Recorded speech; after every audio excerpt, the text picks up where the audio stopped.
Welcome back for part two of chapter one, everybody. So I'm on slide 23. So the anatomical terms are directional terms grouped in pairs of opposite. So this has two examples, medial, lateral, and proximal, distal. So you can see the arrows are opposite of each other.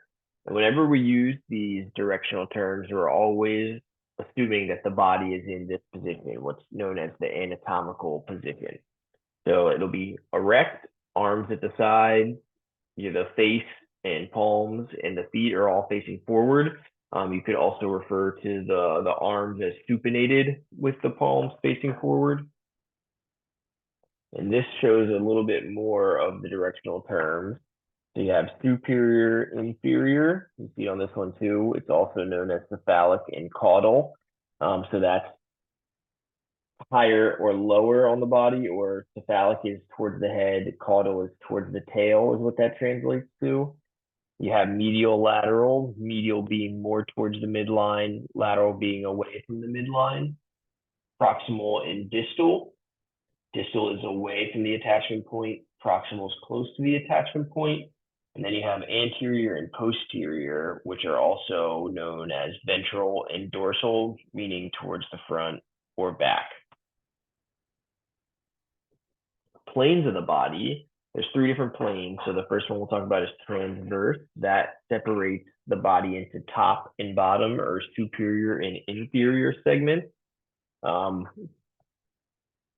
This is something that's used by CT scanners when they're trying to get a scan of your organs. They take slices in the transverse plane and kind of stack them all on top of each other.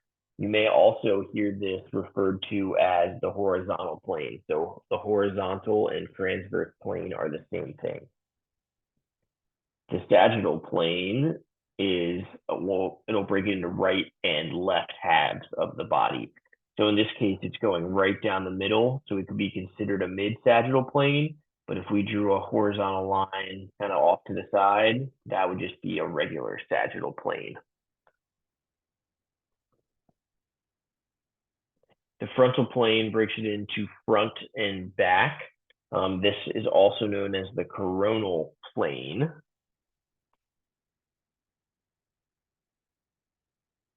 Okay, body regions wise, I know that picture can be a little bit overwhelming to look at. I don't necessarily need you to be able to look at a diagram like this and fill in every single blank. But I do want you to familiarize yourself with these regions enough that if I ask you to use the directional terms to relate them to one another, that you would be able to do that. So for example, if I asked you if is the palmar region proximal or distal to the shoulder, so the correct answer would be distal. The back's a little less overwhelming, a little less going on for the body regions on the posterior aspect. Okay, first question for this part, fill in the blank. So go ahead, pause your video, take a little bit of time to fill these in. Okay, so first one, the umbilicus is medial to the arm. Your belly button is closer to the midline than your arm is. Number two, the spine is posterior, or dorsal is also a correct term. To the stomach, it's behind it. And then for three and four, there was actually kind of two correct answers. So for three, the foot is inferior, also known as caudal or distal to the knee. And then for four, the hand is distal or inferior caudal to the shoulder. Okay, going into the body cavities. So this picture shows the two main cavities. You have your ventral cavity, which is in the front portion, and your dorsal cavity in the back portion. Your dorsal cavity is then broken down into your cranial cavity. That is surrounded by your skull and contains your brain and brain stem. And then the spinal cavity is formed by your vertebrae, and that contains the spinal cord itself. This gives us a better look at the ventral cavity of the body. So it's broken up into the thoracic cavity and the abdominopelvic cavity. And if you look at this thin line, that's your diaphragm, and that is what acts as the border between the thoracic and abdominopelvic cavity. So then within the thoracic cavity, you also have two pleural cavities. That's where your lungs are located. When we go down to the abdominopelvic cavity, it's broken into the abdominal cavity and the pelvic cavity. All right, that's good for cavities.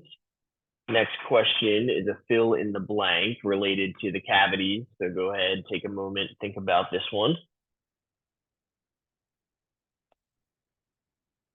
So the brain is located in the cranial cavity, which is part of the dorsal cavity. All right, the abdominal region. So this is a little less common to see kind of clinically. This is usually when they're doing some type of anatomical study where they want to be really specific about where they are, they'll use these regions. So you can see a lot of the organs are large enough that they cross multiple regions. So there's a lot that you can't say it's directly in this square. So I don't need you to memorize exactly what organs there are. On page 11 of your textbook, there's a list for each region in box. What I'd like you to be able to do is know the name for each section. I don't need you to know all the organs underneath each section. So more commonly used, especially clinically, is the abdominal quadrant. So we use the belly button or the umbilicus as our dividing line there. And so there's a lot of stuff that's associated with a certain quadrant, whether it be a specific organ or pathology. For example, tenderness in the right lower quadrant is very much associated with appendicitis. So that's something that they'll commonly check if someone's having, say, stomach pain or coming into the emergency room super sick. Now, for these ones, I would like you to know which organs kind of fall in the general quadrant. I'm not going to make you list them all, but it would be good to get a general layout for exactly where the organs sit in that cavity. Okay, switching gears a little bit, we're going to talk about homeostasis within the body. So homeostasis itself is a state of dynamic equilibrium of the internal environment of the body. So the body operates within a narrow range of temperature, fluids, and chemicals. So we have very specific conditions on what our kind of internal state needs to be so that our body can run as efficiently as possible. So these normal conditions are considered the set point or sometimes a set range. So to have homeostatic regulation, you need a receptor that can actually detect what changes are happening. You need a control center that can interpret that information from the receptor. And then you need your effector, which sends signals. So that's the feedback, and that's either going to oppose or enhance the stimulus that kind of started the process. So when something is a negative feedback loop, it's the effector opposes the stimulus, and so it'll reverse the direction of the change. Most of the feedback loops within the body operate on this principle, and we'll go over a couple examples of this shortly. For positive feedback, that's when the effector is going to reinforce the stimulus, so the direction of change becomes amplified. There's not very many systems that run off of a positive feedback loop, but one example would be when a woman is giving birth. When she has a cramp, it triggers the release of the hormone oxytocin, and then oxytocin therefore causes more cramping. So the cramp is the stimulus. The effector sends the oxytocin, which then amplifies that stimulus. So here's an example of negative feedback. So think of your air conditioning at home. So you set your thermostat in the house to 68 degrees. It's getting super cold in the house and the temperature starts going down to 67. So that drops below your set point. That triggers the thermostat to then send a signal to the furnace so that it generates heat and raises the temperature. So the trigger was a dropping temperature. The thermostat then sends its signal to the furnace to do the opposite of that. So raise the temperature in this case. So this example applied in the body, your body had a set temperature of 98.6 degrees Fahrenheit. So when we have a cold day outside, most days are colder than 98.6, but it'll cause your skin to drop below this set temperature. That drop then triggers the receptors in the skin to send a message to the brain. The hypothalamus, which acts as a control center, will then send nerve impulses to the muscles. You'll start shivering, and that will raise your body temperature. So I put a link in here to a little bit of an animation that helps reinforce this principle. You'll see these links in my lectures every so often. It's animations that the book provides, and I think sometimes that it's a really short and sweet way to kind of summarize stuff. So make sure you're taking a look at that. Every once in a while, it'll be a YouTube video that is just interesting and related to what's going on. Okay, next question. Another fill in the blank. So the body maintains equilibrium through the process of homeostasis. Positive feedback is when the effector what to the direction of change.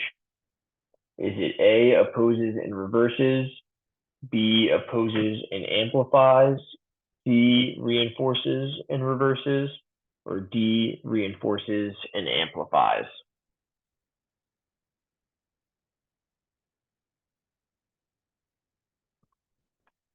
Okay, so positive feedback is when the effector reinforces and amplifies the direction of change.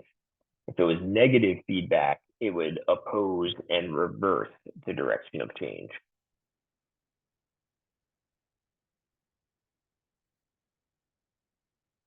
So, like we said before, the positive feedback systems rarely are helpful to the body. So 99% of our feedback systems are a negative feedback that help us maintain homeostasis. And like I just said, remember, negative feedback, they're opposing and reversing. All right, so on page 15 is where you will find the practice questions for chapter 1. Like I said, not required, but I would recommend using that to just kind of check your knowledge, see how you're doing.